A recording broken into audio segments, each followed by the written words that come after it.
Today we're going to be sharing all of our experiences and costs from the past month in Dubrovnik, Croatia. We're full-time travelers who have just spent the past 4 weeks in this beautiful city. Keep watching until the end though, because we're going to be sharing our thoughts on whether it's worth staying for a month in Croatia's most expensive city. To everyone following our channel, welcome back. This is our very last episode here in Dubrovnik. Since the month is up, we are ready to move on to our next destination and we will share it with you at the end of this video. If you are joining us for the very first time, I'm Stephanie. And I'm Gillian.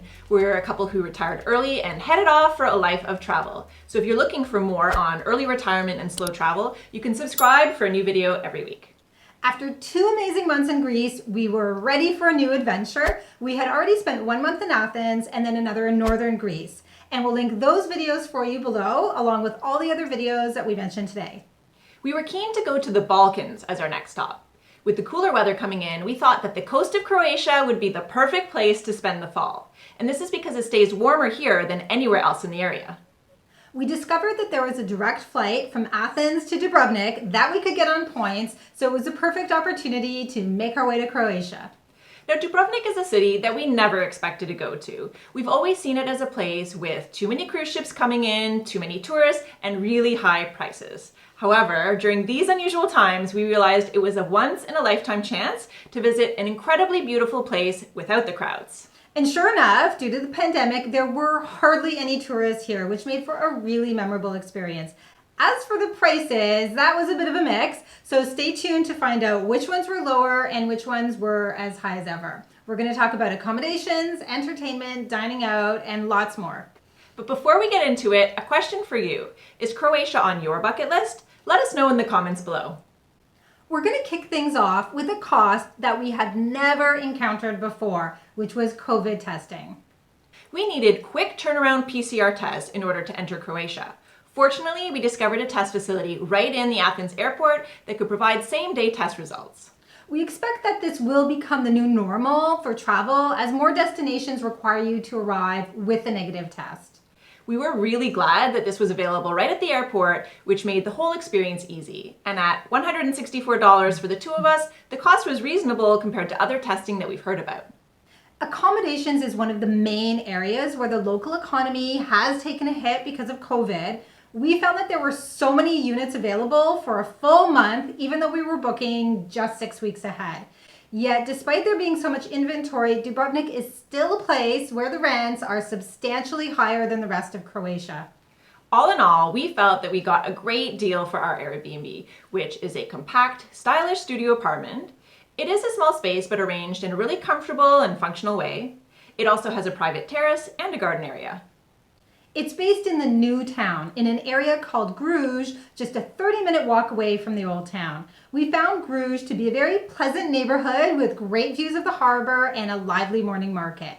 For this, we paid just under $1,000, and the host even threw in weekly cleaning. For entertainment, even though Dubrovnik is really expensive, there are lots of free things to enjoy. So we spent many hours wandering through the old town, which has been beautifully preserved. We also walked around the entire Lapad Peninsula and had a dip at the local beaches. We hiked up to the amazing view on the top of Mount Sur. You can also take an expensive cable car to get there, but we really enjoyed the hike and it took less than 90 minutes. Of course, there are lots of paid activities and attractions in Dubrovnik, and this is where we didn't really see a break on prices, even though the tourist season was only at 10% capacity this year. The walk along the top of the walls is a little pricey at $31 per person, but the views of the town and the ocean are totally worth it. We went first thing in the morning and had the entire wall walk to ourselves for an hour and a half. In normal times, it would be completely crowded with tourists. The same ticket also covers admission to a nearby fort that has amazing views of the old town. We also pursued some of our own interests, which we find to be very healthy for our relationship. And we talked about the importance of spending time apart in this video. So I went scuba diving, which was a much chillier experience than all my past diving in Thailand, but it was great to have a day underwater. And I popped into the Red Museum, which is a little like a time capsule of what Croatia was like under communism.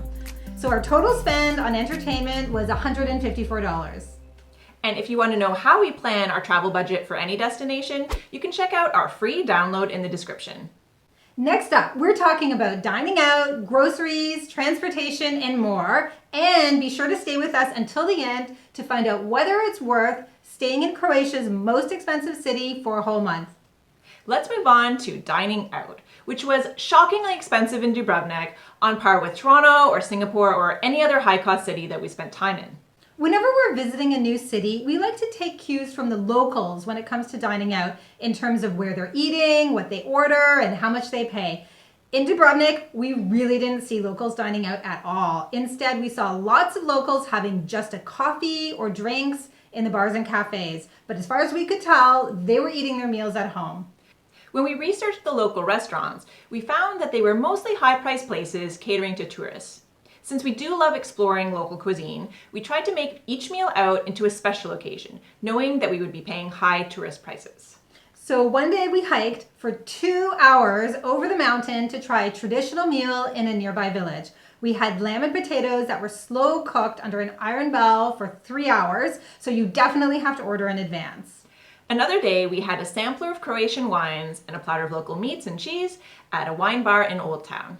We also tried a few of the Croatian takeaway classics, lots of cheese-filled pastry called borek, and a generous serving of tasty fried squid. Dining out cost us $241 for the month. However, for the most part, we cooked at home, which brings us to groceries. In general, we found the price of groceries to be higher than in Greece, which is our most recent point of comparison. So here's an example of what $50 worth of groceries looks like.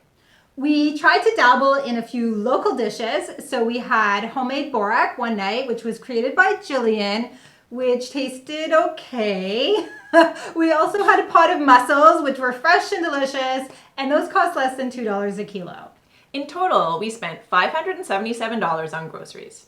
Now, we're always a little embarrassed to share the cost of our groceries because it seems really high for 2 people. However, we talk about why traveling full-time tends to drive up the cost of our groceries in this video. For transportation, public transit was available, but the buses seemed quite crowded and there really was no social distancing. So we did a lot of walking, but we also took Ubers, which was a very convenient and moderately priced option. So our total for transportation was $72, although half of that covered our transfer from the airport. For fitness, we really miss going to the gym, but have continued with our at-home fitness program, which didn't cost anything this month. And of course, we had lots of hiking and long runs through town. We also have a couple regular costs that we share every month. The first is data, which came in at just $8 this month. The next is insurance. We spent $140 on our international medical plan with Cigna Global, and you can find out more about it in this video. So our total cost for the month in Dubrovnik was just over $2,300. Now, of course, there are some costs that we have that we didn't include. So those include our flights getting into Croatia, any personal expenses related to clothing or technology or toiletries, any donations we make, and of course, any expenses related to our dogs. Now we'll share whether or not it was worth it to spend a whole month in Croatia's most expensive city. First, we did find that Dubrovnik's Old Town is truly remarkable. It's been incredibly well preserved, and you really do feel like you're walking through history. Also, if you're here during the off season like we were, the weather can be quite variable. So some days were sunny and beautiful, but just as many were rainy and overcast. So staying for the whole month ensures that you have lots of nice days to take it all in. That said, the accommodations, attractions, and dining out are really expensive, much more so than anywhere else in Croatia. So we do feel that it's worthwhile to come to Dubrovnik, but for most people, maybe just come for a week or so. There are lots of other beautiful historic towns in the rest of Croatia that won't break the bank. And in fact, make sure to join us next week because we're going to be coming to you from our very next stop in Croatia, which is the city of Split.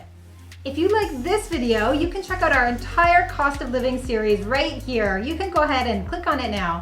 And if you did enjoy it, it would be awesome if you hit that like button to let us know, and be sure to subscribe and join us again next week. Thanks so much for watching to the end, and we'll see you back then.